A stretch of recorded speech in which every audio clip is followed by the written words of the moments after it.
All right. Happy Friday, everybody. Happy Friday. And welcome to the Back Catalog Listening Party. My name is Mother Banjo, one of your hosts. My name is Anthony Ihrig, the other host. And today we have joining us from St. Louis Park, Minnesota, Yep. Dan Israel. And Hi. and let us know where you are tuned in from.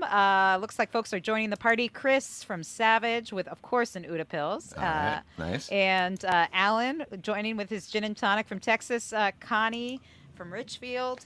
And yeah, beautiful day today here in the Twin Cities. And I hope it's beautiful where you are at. I'm feeling the warm weather, so I am drinking a nice white. That's how you know it's summertime. Drinking the white wine. Tony, what are you drinking today? Well, there must have been we're on the same wavelength. I rarely drink white wine, but my wife bought a box, and so you can just pour as much as you want. So, anyways, I have a white wine out of a box to celebrate the summer weather. Wonderful. Dan, are you enjoying anything over there? Well, so I'm drinking a LaCroix and it's some good coffee. weather for that. Oh. Coffee too, and I got a last-minute show tonight too, so I'm waiting to have a adult beverage till a little later, probably. But understandable. Understood. And it looks like Joe's joining us from South Minneapolis with a Ukrainian porter. Ooh, nice. And hi, Mom, joining us from New Haven, Connecticut, and Eric Brandt. Can any of you grade some essays so I can go home and drink too? Eric Brandt, obviously a great musician and been a guest here on Back Catalog, but also a teacher. So this is a busy time for him grading these. Hi, Eric. So, well, cheers. Whatever you are doing, whether you're trying to get some last minute work done or kicking off your weekend, we're happy to have you join us. And if you're new to the show, we welcome different artists on to dig into old records. And today we're going to be revisiting Dan Israel's 2011 record, Crosstown Traveler. But before we dig into that, Dan, for Twin Cities folks, they've probably seen your name around because you've been making your music and touring around for couple decades now, and but maybe you could give a brief bio of like where you grew up, how you started making music, and maybe kind of where this album fits into your pretty wide catalog. Yeah, so brief I'm not great at, but I'll do my best. I'm in my hometown right now. I grew up like a couple miles away from here. I rent a house now in St. Louis Park. I have a couple kids and they're not here right now, but sometimes they are. And I took piano lessons as a kid, and that was kind of not by choice. But then at age 12, I said to my mom, I kind of had enough piano. Can I learn guitar? So I took group lessons at Schmidt Music, which is nice. Traumatic. No, it was okay. But then I switched over to getting private lessons at like Music Plus at Texatonka. There was a music store at Texatonka, Leo Fine store, and I would bring in songs to learn on electric guitar, and I started to form bands, and I had kind of a punky band in high school, Big Madras. Don't look for them; they're no one remembers. We played 2 gigs, one at a mall in Plymouth. I sang lead on Anarchy in the UK. That's all you really need to know. And I was not the lead singer, but we did start doing a couple of my early songs, and then I had some bands with guys, people in high school, and then I went off to college at Northwestern in Chicago, and that's when I got more serious about songwriting. I formed a group called One Town Horse that first just played around Evanston and on campus, and then we made a demo. We started playing in Chicago. We were just like an acoustic duo. Then we added a bass player and drummer, and we thought we were going to take Chicago by storm, but we didn't. And then I moved down to Austin, Texas after I graduated college, and I formed a band there called Potter's Field. You can Google these things. You might find one thing on eBay, but we didn't make a lasting internet impression on any of these things. But we did make a CD in '93. Potter's Field did, and then we toured a little bit around the Midwest. Then band broke up, as bands will do. And I moved back to Minneapolis at the end of '95, and I've been here ever since. Formed at first when I moved back, I played coffee shops and played solo, and then I formed. It was Dan Israel and the Cultivators, and then just started putting out records, either titled Dan Israel and the Cultivators or Dan Israel or the Cultivators. There was some name confusion there for a while, and then the last few records have all been just Dan Israel because I got tired of trying, even though the band lineup has been fairly stable in some ways, it was easier to just use my name. So people say, what band are you in? We play under my name, Dan, the Dan Israel band, whatever you want to call it. Yeah. So Crosstown Traveler was, I tried to figure out before I came on the show, I think it was about 5 records back, basically 5 or 6, I think 5. But I used to, for several records I made pretty much exclusively with Dave Russ at his studio, either combination of me doing home recording, but, main recording was done with Dave Russ. And then after Crosstown Traveler, I did a few records where I did the basic tracks up at Rich Matson's in Sparta, but I still did, and that continues to this day. A lot of my records, I do basic tracks up at Rich's, and then I work on it at Dave's for overdubs. Cool. So this was maybe the last one that I did, completely at Dave's. It was kind of at a time where I think I was still really trying to, I don't know. I think my approach maybe has evolved a little bit since then, but I listen back to it and I like it, I like the songs. I was going through stuff that people go through in their late 30s, early 40s. I was struggling with a day job that was really taxing and had little kids. I just became a parent for the second time. My daughter was born in 2008. So I think there's definitely a couple songs on this record that are about my daughter and about, also just being I went through a lot of health issues around that time. I think a lot due to stress, but so I can hear a lot of that when I hear these songs that they're kind of about. And then the title of the album was, a little bit of a Jimi Hendrix joke / Crosstown Traveler. I was always commuting across to St. Paul from St. Louis Park for my job at the legislature. And then Dave Russ's studio, I took the Crosstown to. So I don't know where I got it. One day I was just, the title came to me. And it's funny. Not Oh, go ahead. Yeah, no, we'll talk more about the cover too, because it all ties in a little bit, but. So for folks who aren't from the Twin Cities, St. Louis Park is a suburb on the west side of Minneapolis. So it's like St. Louis Park, Minneapolis, St. Paul. But if you're going all the way from St. Louis Park to downtown St. Paul during rush hour, it's a significant commute. And then one of the other major east-west arteries is Highway 62, which is called the Crosstown, and that's on the southern edge, which is actually right near where Tony and I live. So so just giving a little geography lesson. So they can picture. I shouldn't assume everybody knows all this, but we want to dig into the music and make sure we get to some songs, and then we can chat a little bit more because we want to get more into how you made the record and the recording with Dave. But this first track you selected to feature on today's show is Up to You. Is there anything you want to say about it before we take a listen? Yeah, there's one thing in the chorus I say, boats coming in over the ridge, so they're lifting the bridge for a while. I know exactly what that came from. It was one day my wife and I and our kids went to Stillwater, and we were watching the lift bridge, and it, it was like some kind of, felt like a metaphor for something, maybe my life at the time. So I know that I definitely was thinking of the Stillwater lift bridge when I wrote that line. Excellent. Right on. All right, well, let's dig into this record on this beautiful Friday here in the Twin Cities. Put your headphones on and turn it up to 11. This is Dan Israel, Up to You, here on the Back Catalog Listening Party.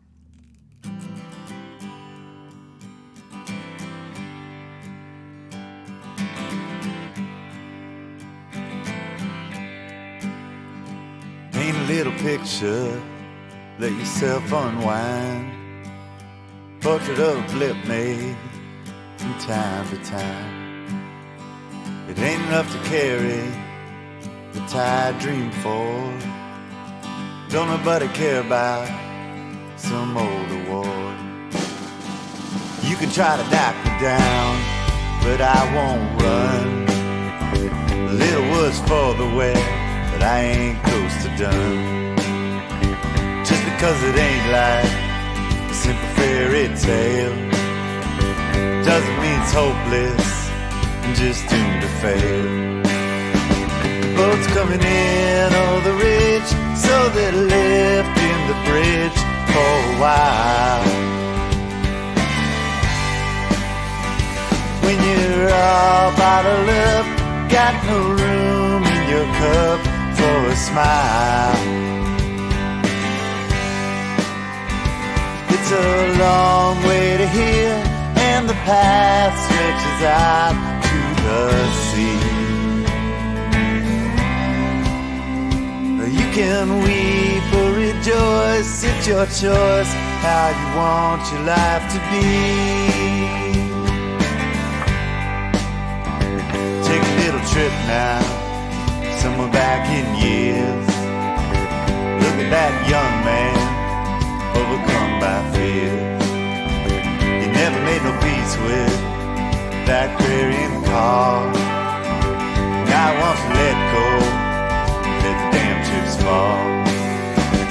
Ain't no way to decode when you're out on the road how it ends. Every twist, every wind can just weigh on your mind as it bends. It's a long way to there, and the map don't decide your destiny. So keep on, don't give up, live it up. No one else can set you free. Yeah, keep on, don't give up, live it up. No one else can set you free.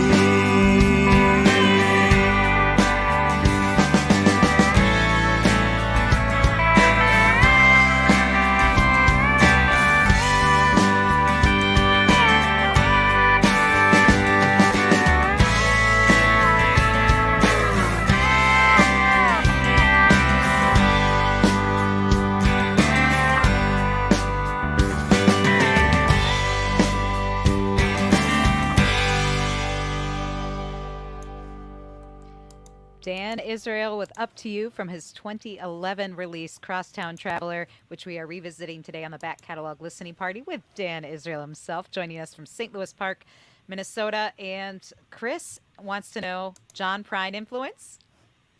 Oh, yeah. Yeah, I'm a huge John Prine fan. So I think we've played at least one John That's Prine right. tribute together. So, Yep. yeah. Yep. Oh no, I mean, he's on my Mount Rushmore, songwriters. So Oh, that's a good question. Who else would be on your Mount Rushmore of songwriters? it's not very diverse, I have to say. I mean, it's kind of, I probably have to say Dylan and Petty and the Beatles and the Stones, and that would be boring. But But hey, they're you know, might There's they not are enough room mighty for all of giants. them, though. You go, Yeah, I you can mean, only- Mount Rushmore is only 4.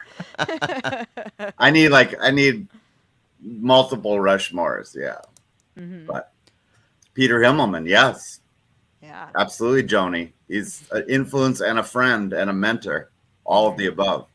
Excellent. And weren't Yep. you are you playing with him coming up? Yeah, I'm opening Yeah. for him on June 20th at the Dakota, Very cool. so I'm So excited about Minneapolis that. folks can check that out.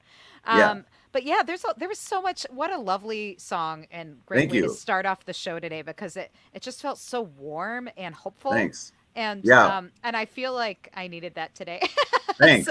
um, I, yeah, I have and go a ahead. lot of memories wash over. You know, this is so great. I love that you do this because it, you know, it's kind of intense emotionally to go back to this. You know, Yeah. So what do um, you think of when you hear that song?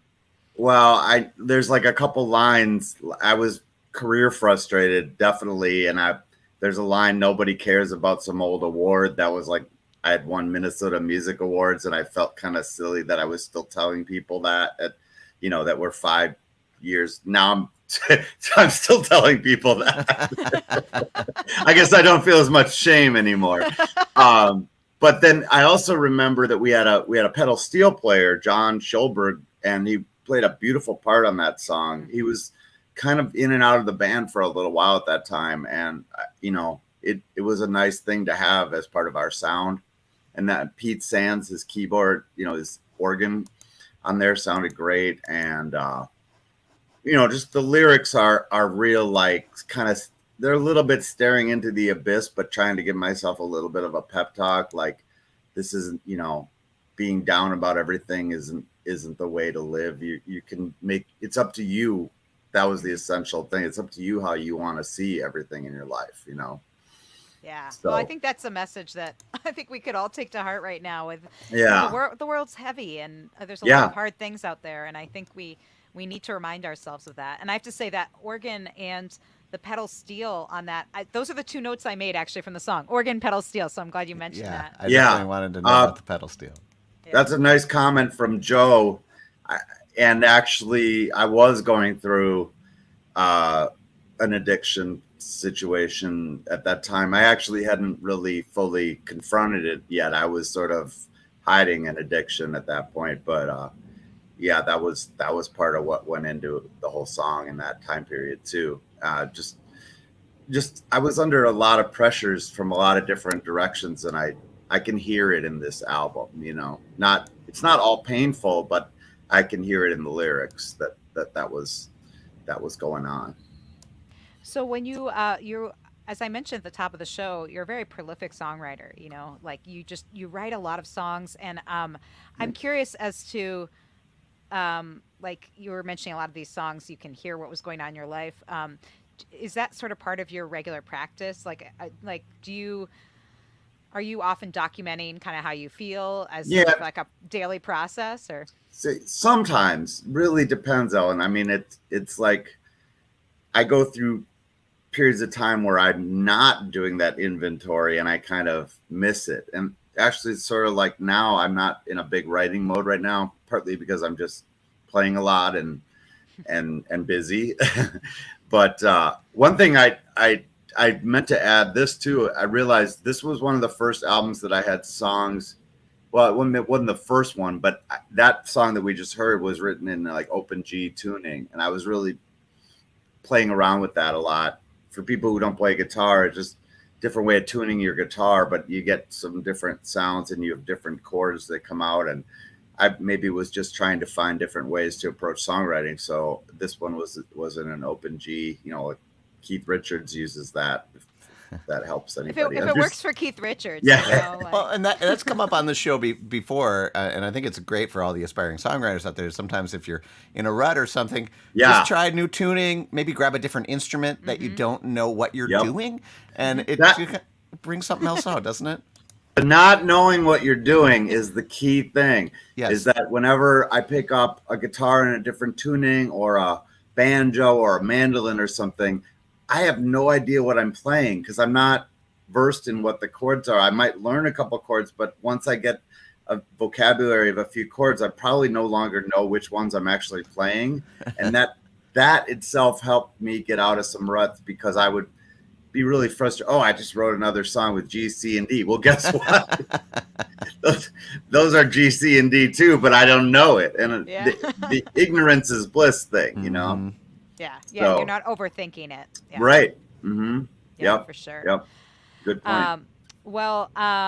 This is so great to talk with you about these songs. I'm really excited about that. I want to encourage folks out there, if you have questions for Dan, feel free to throw them in the comments, and we'll get to as many of them as we can. And the next song that we have queued up to feature is When the Day is Done. Is there anything you want to say about this? Well, this is one that made the great migration from an album to being one I still play all the time. And like, I put it on my Danthology thing that I put out in 2013, which is like a best of a 2-album vinyl set that I still have a few copies left of. Very few, actually. Bandcamp, folks. Bandcamp. Yeah, go to my Bandcamp, and you can download it, all that stuff. But When the Day is Done was a sort of a similar theme, and there were I definitely hear like elements of those same struggles that I was talking about. But I guess one thing about this song, especially playing it live, there's like a jam at the end, a chromatic descending thing that I just still love playing. And so I play it acoustic a lot. I'd probably play it almost every show, just because I love that Pete Townsend-y strumming thing. May not come across 100% on the record. Well, you'll hear it at the end. You'll hear it. There's like a real intense descending, repeating thing at the end that we layered on the record too, with guitar harmonies, which are guitar harmonies. I love guitar harmonies. So Yeah. Rich Mattson and I are big guitar Anthology, guitar harmonies. I love Yeah, this. I know. Love it. When you also I'm in the given wrong everybody- decade. We've given everybody a little something to listen for in this song. I love that kind of stuff. That's one of my favorite things about this part of the show too, is just really, listening. So if you have a good set of headphones or speakers, again, this one rocks. So go ahead and crank it up, and let's give it a listen. When the Day is Done, Dan Israel here on the Back Catalog Listening Party.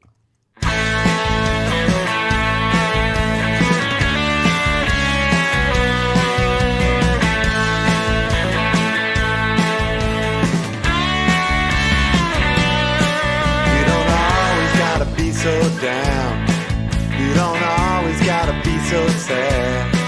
Every ripple turns into a wave, and it crashes up against you bad. Then you can't complete a sentence, then you can't impose no rhyme.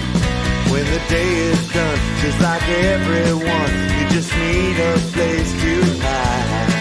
So you're just about to slip right down the abyss that you can clearly see, and I'm begging you to turn around. The road back ain't necessarily free, just underneath the surface, about ready to explode. When the day is done, in your heart you run, kicking answers down the road. All in a day of dread, for the menace in your head.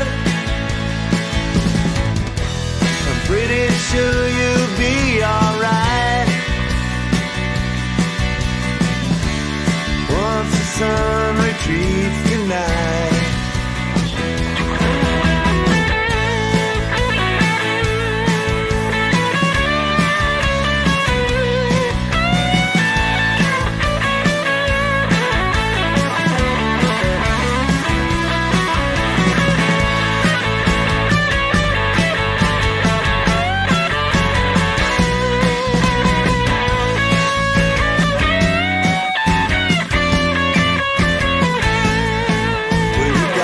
Just a bit concerned, got the air of such a desperate man, and your answers are all too short term, don't appear to have an exit plan. If there's a way to stop the bleeding, I gather that you tried. When the day is done, in your heart you run, second in the race with time. When the day is done, in your heart you run, second in the race with time.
Oh yeah, I love that descending thing. You weren't joking, Dan. That is, it feels very just anthemic, and especially with that lead guitar over it. Like both again, Joe was asking about the lead guitar on the break, but also yeah, at the end of that too, over that last chord progression. Who was that playing?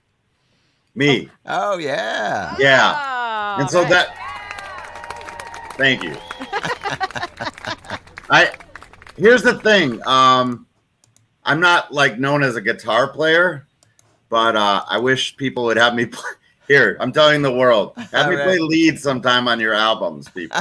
All All right. right. We're I mean, manifesting it. I'm not like not even close to being whatever. I just like to play electric guitar. I like to play lead guitar. Is how I first got into all this, really.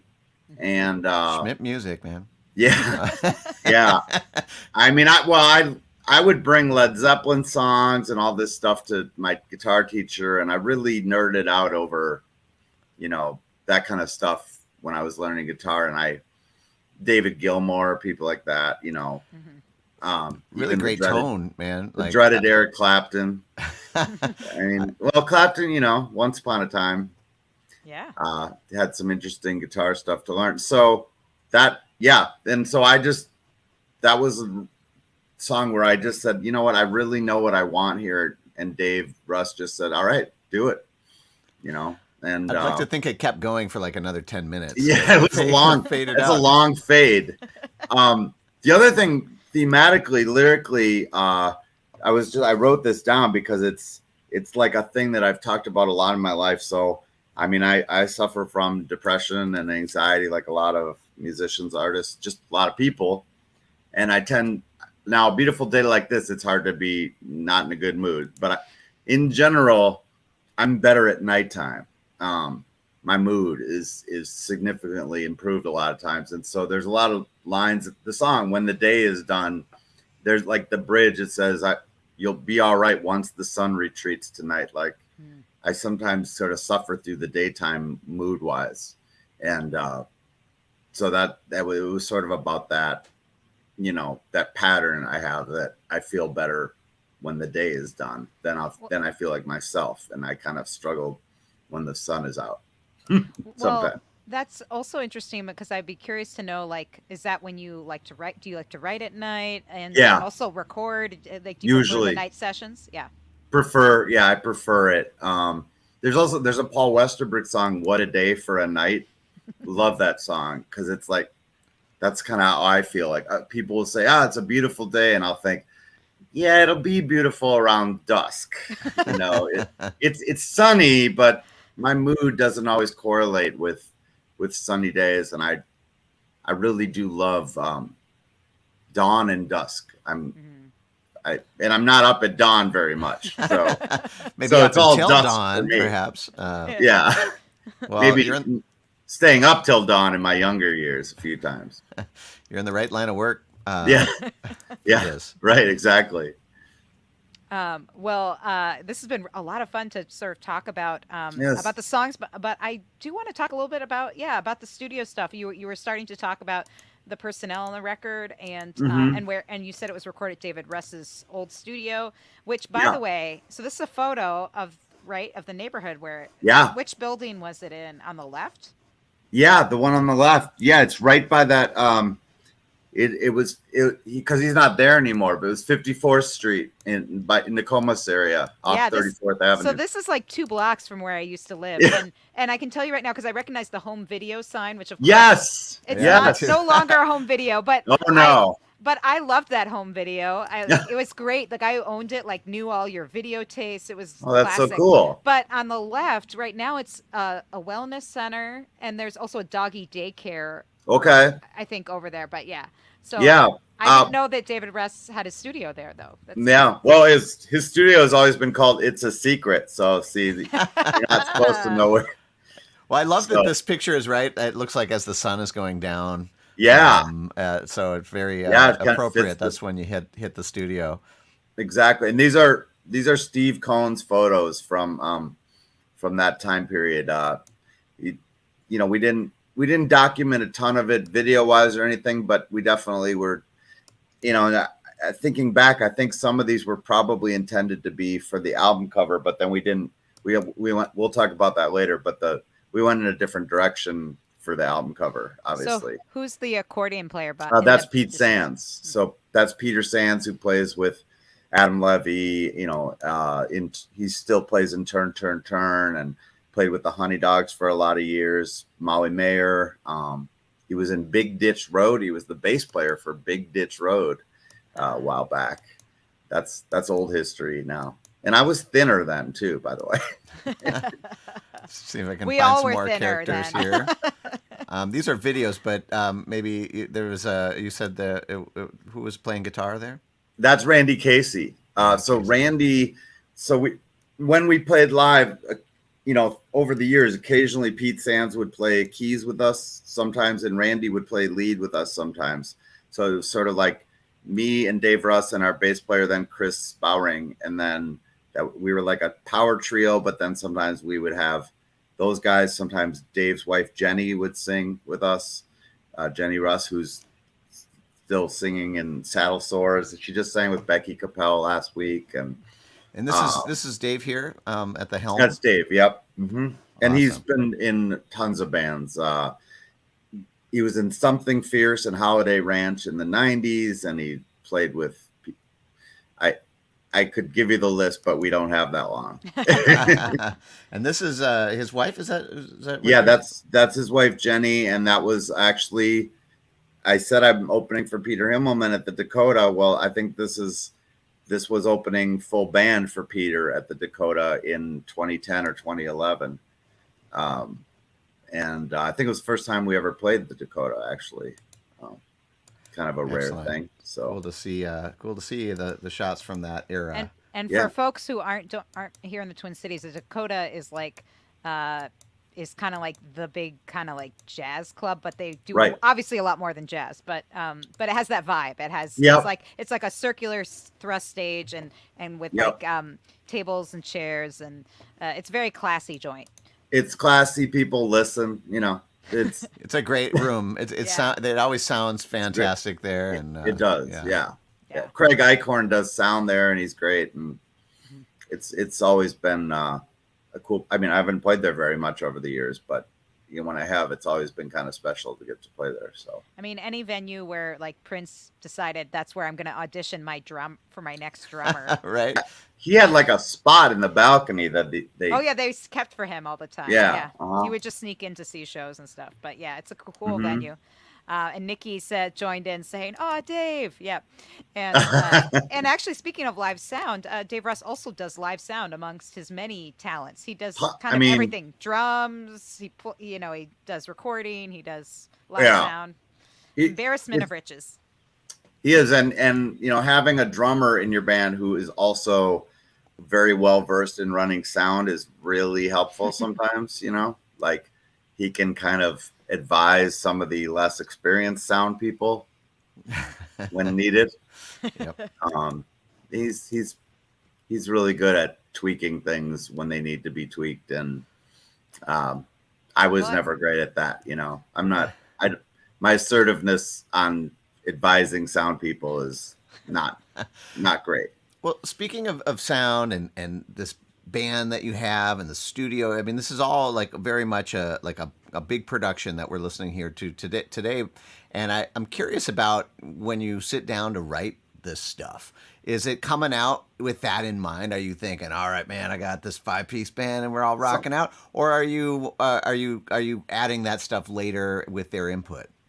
I think that having grown up in that, you know, with the 60s, 70s, 80s model kind of in my mind, I think that I tend to write songs and envision them with that kind of production. Now, they don't always end up going there in the end, you know, and I've even put out a couple like solo acoustic records, but it tends to be that I hear that in my head, and I even hear it when I play the songs acoustically a lot of time. I think I'm sort of hearing the other parts, even if I'm only playing the acoustic and singing.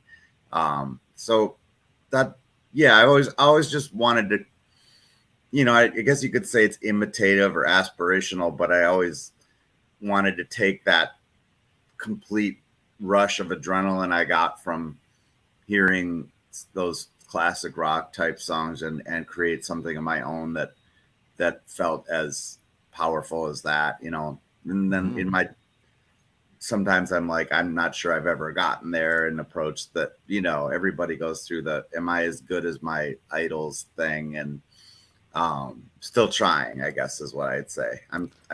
I have no idea how to be objective about my own music, because who can be? You really? can't. No, you can't. Yeah. Well, I like it usually, but there's things I hate too, you know, like I'm like, why did I do that? Why did I pick that lyric? Why did I not sing that note better? But that's, you know. I have a question then about that, because I think all of us, if we listen back to our old stuff, I mean, really, it's amazing that any artist wants to be on our show, because it's a special kind of torture to listen to your own recorded music that's old, right? That you're like, maybe like, oh, I would have done it differently, because I think most of us would, right? We're evolving musicians. We all cringe a little. Right. And and even if it's the best we could have done at that time, it's still, hopefully we've all progressed beyond our older records, right? Yep. But are there any songs now that you actually, like from this record, that you actually play differently? Like you either change the lyric or you're like, I've changed, I mean, beyond maybe a key change or something.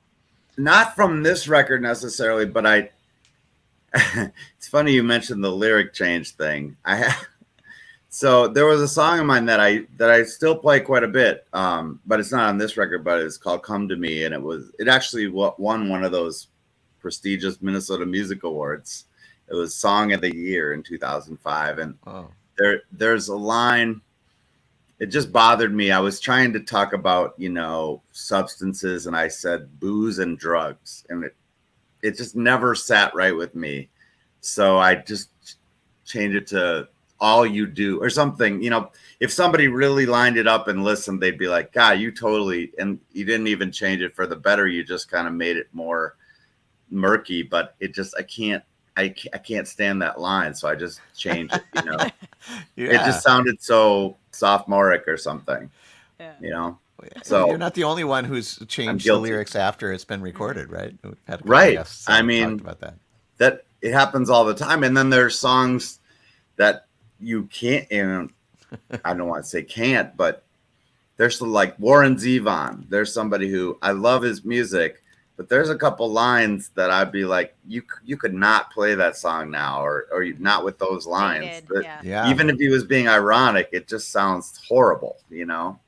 So, and then there's songs like Leonard Cohen's Hallelujah. I guess there's a new documentary about this, but like, I mean, he spent his whole life writing and rewriting that song essentially. Yeah. I mean, it went through all these different iterations, and to think of a song like that where you're like, it's like a lifelong process writing a song. Yeah. And there's stories. I'll need to see that, because I know there's stories about he and Bob Dylan talking, and Bob being kind of like, how long did you spend on that song? You know, like, because he's Bob Dylan, but he doesn't spend 3 years to write a song, or 8 years, or whatever it was. But I mean, that is a level of commitment that few people have to a song, for sure. Yeah. Yeah, yeah, Yeah. for sure. Well, we are really enjoying talking about these songs on this record. If you just tuned in, we're chatting with Dan Israel about his 2011 album Crosstown Traveler, and you were mentioning the artwork, Dan, and I wanted to talk a little bit about that. It it might be, I mean, obviously we're here to talk about the music, but there is this. I'll try to give the story as best I can and not drag it out. But here's what I remember. Okay, so we may have had the title first. I'm not sure. I think we did, and then Steve Cohn, who did photography and helped me with all kinds of publicity, website stuff, and Dan Migler at Noiseland. Somebody found this TED Talk, which it was this guy Bruce McCall, and there was like a very grainy image of that cover, what you see there, basically obviously not with Dan Israel. If you put your hand over the top, there was this flying car image. Okay, so we got the idea that we wanted to try to ask the artist Bruce McCall for permission to use it for the cover. So he had a website. He's a pretty well-known artist. He did stuff for the New Yorker many times, National Lampoon. He was on Letterman. We Googled him and we found all this stuff, and we found his website, and I wrote him an email, and I did not expect to hear back because I thought he probably would just blow it off. But I said, this is this image of yours. I had the grainy image of it, and I said, could we use this for I know I'm not very well known, but I'd be happy to pay you something. I don't have a big budget. And he said, you don't need to pay me anything, but I don't have any copies of it. And I said, really? You don't have it anywhere? And he said, no, the only place I know it was in an issue of National Lampoon in the early 70s. Wow. So that wasn't a lot to work with.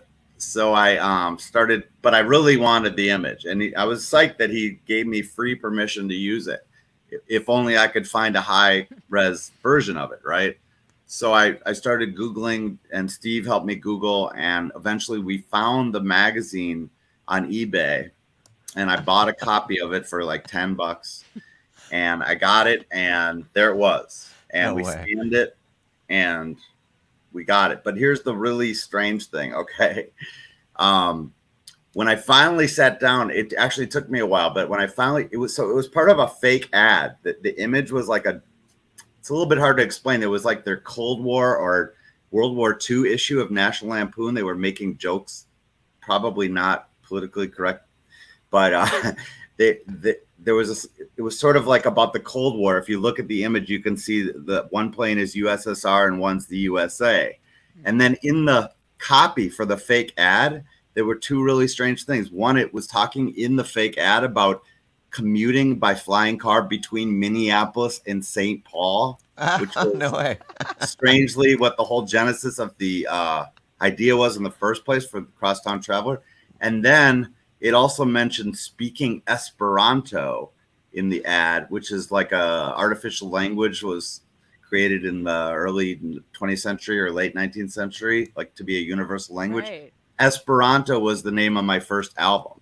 Oh my goodness. Yeah. Wow. And so those two things combined, it felt like, woo, that was really strange because I didn't know any of that going in, and yet that stuff was in this ad, and I still have the copy of the magazine. So, well, and also there you go. Story. And $10 too, if you think for about $10, what you would pay right? A designer to get this kind of cool right. artwork is so amazing. And Dan Migler at Noiseland deserves tons of credit because he took it and like he made Dan Israel Crosstown Traveler look like it belonged with the rest of the image really well. But for years, then people just called that my Flying Cars. Some people will just say Flying Cars. That's your Flying Cars album, which we're still fantasizing about because we don't have flying cars yet. Yeah, we haven't got them yet. Well, for those who are just listening, it's beautiful artwork. We'll have it for sure at our website, backcataloglisteningparty.com, in the show notes. We'll see if we can track down that artist name as well. So you can see, it's really cool. It's the Bruce Cars McCall. Bruce McCall. And also, Dan, do you still have physical copies of this record? Could people buy this album from you? Yeah, I And do. get you the physical copy. I sell them at shows. If people want to get in touch with me, social media, or we can, if you want to email me, danmyspace@gmail.com. But it's also in stores. I think I've seen it sometimes, like Cheapo. I think I saw a couple copies, but I definitely still have them. Yeah. So I don't have if a you ton, go to but and if you go to Bandcamp, you can probably get maybe Dan yep, to sign it it's for up you. on Bandcamp. Yep, exactly. And a lot of my other stuff too. So you can buy my complete discography on there for. And the Danthology? Yeah, I think the anthology's on there, but if it's not, you can kind of make your own Danthology. There you go. Well, we got a link in the comments, so everybody, when you're done with this episode, you click on Please. over danisrael.bandcamp.com and pick up the whole discography. And might as well. It's not that much. I think it's like just over $40 to get everything I've ever put on Bandcamp. Oh my goodness. awesome. Probably too cheap, but hey, come frolic in my folly. I goofed. I made it too cheap. Take advantage. I will say with this record, again, it's hard to believe this was made in like, a kind of smaller studio because it just has such a big, clean sound.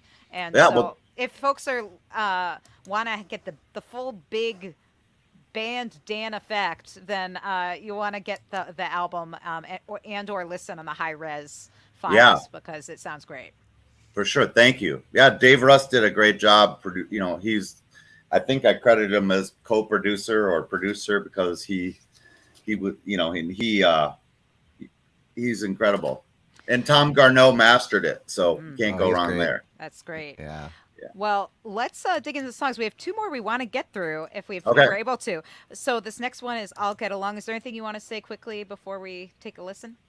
Yeah, I thought this one should get into a movie. It felt like my Randy Newman toys, I thought this was going to be my placement, this one. So it's not too late, Hollywood. Yeah, there's still time. There's still time. I wrote it on piano, which is very rare. I only have about 3-4 piano songs in my whole discography. That's partly why I picked it too. So, all right. Well, let's give it a listen. This is Dan Israel. I'll Get Along here on the Back Catalog Listening Party. I'll get along, ain't gonna die. I'll admit it's pretty hard sometimes not to hang your head and cry. Seen better days than the ones just gone. It's gonna be alright if we can simply carry on. Nobody knows, don't they ever wonder how long you can't stay down. Calling for help, ain't nobody running. Did everyone leave town? Gonna look ahead, ain't got no choice. A new year and a new way forward, tuning out the noise. No one knows the way, no answer's clear. Sooner or later everyone finds out we're all just guessing here. So look out, boys, you may think you got a handle on the pain. No sooner will you call it a season and you'll come round again.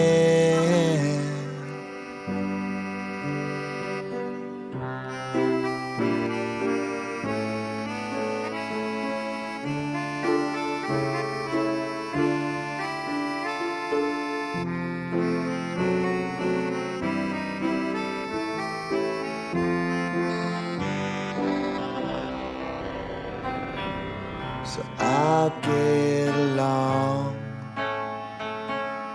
It's gonna be alright. It's a merry-go-round. You're up and you're down till you rest your head at night. Yes, it's a merry-go-round.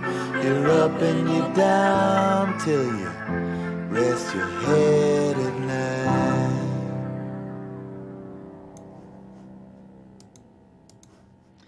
All right, that was Dan Nice. Israel with "I'll Get Along" from his 2011 album Crosstown Traveler. And you were right, Dan. That definitely has film placement, and as you said, Yeah. Toy Story. If they make the fifth Toy Story, I haven't given up. Yeah, I that's still believe. well. And Joe was feeling the Randy Newman vibes. Yeah. To good effect, and agreed. I there. love Randy Newman. It's a beautiful, Yeah. Incredible. beautiful tune. Yeah. Saw him with my dad at the Pantages. We had front row seats like 15 years ago or something. yeah, just My dad has, loves Randy Newman. has that sort of timeless and emotional Yeah. feeling that everyone can tap into, and it's really, Yep. really And- beautiful. Yep. And that was Pete Sands on accordion, and Jenny Russ and Dave Russ both on backing vocals on that. And who was on like video game sound effects? Oh, Dave made a carnival. He created a weird. You heard that? That was awesome. It was like a balloon that popped or something. That was okay. Yeah, well, Mhm. it reminded me of like 80s Yeah. video games or something. That it was great. Nintendo-like. Yeah. Awesome. Atari. Yeah. Sounds great. Well, again, if you like what you're hearing, make sure to get this album or any of Dan's albums at Bandcamp. And also, we also have a tip jar going too, I think, Yeah, we out there. do. So you can throw some money in the tip jar. Venmo, Thank you. PayPal. And that would be great because Dan, I know you're busy playing gigs. Gas is not cheap right now. And did I also see, in addition to playing a bunch of Twin Cities shows, they're going to be making back out east to play New York City at Rockwood? Yeah. On June 30th, last day of this month, I've So- got a show. So Yeah. you East Coasters can check that out. But for any of you here in our neck of the woods in Minnesota, Dan, you're playing with your band tomorrow at the Lake Harriet Bandshell. That's right. Oh, Tomorrow, nice. Saturday, June 4th, weather permitting, 7:30 p.m. All ages, free, outdoors. Great, one of the great venues here in the Twin Cities for outdoor music, that's for sure. So It is. It's a great place. great way to check it out. Yeah. And we're going to get to that last song right now. Yeah, So let's do it. this one is Second to None. Is there anything you want to say about it, Dan? Well, when my son was born, I did that new parent thing of writing a couple songs for my son. And then my daughter came along, and you sort of feel like, well, I got to do that for her, but you don't want to force it. It doesn't. So I don't know. At some point, the phrase second to none, like, you're second, and I was second child. You want to tell that second kid that you're not second to anybody, though. You're, Yeah. and it still holds true. Both my kids, I have two kids, and I don't have a favorite. I mean, I love them both so much. My son, Isaac, is almost 17, and my daughter, Susanna, is almost 14. So Wow. this was a while ago now. Wow. Because they're big kids now. It happens. Watch out. Stan's going to be a teenager before you know it. No, I know. I know. I people said it to me, and I was like, nah, it'll be so long. It won't. I have forever. You don't. But it's okay. They're great kids. So it was like, yeah, I remember she was little, and there were a few images of her. She had like a onesie or something that was white. It was a white onesie, and I thought she looked like a little angel, and that made its way into the song. And we used like a little bit of a drum loop thing on it too. So, but other than that, yeah, I still love this song. All right. This is Dan Israel, Second to None, here on the Back Catalog Listening Party. You don't have to cry, my little girl. It'll all be okay in this old world. Daddy's holding on to you so tight. Everything is gonna be alright. Let me dry your tears, my little one. that you're second to none. Nothing's ever easy to explain. Since you arrived, my life ain't been the same. I wish that you would never suffer. Wish you never know pain. Along with your mama and your brother, we'll get through any snow or rain. In the morning, angel dressed in white. See you, I know everything's alright. So put away those fears you're thinking of. Nothing stands a chance against this love. Wakes me up to see you again. No, there's things I can't control. Don't let your heart go breaking. Got so much beauty in your soul. You don't have to cry, my little girl. It all will be okay in this old world.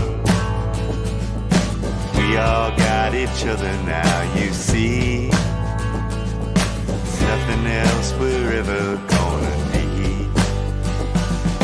We all got each other now, you see. There's nothing else we're ever gonna need. We all got each other now, you see. Nothing else we're ever gonna need.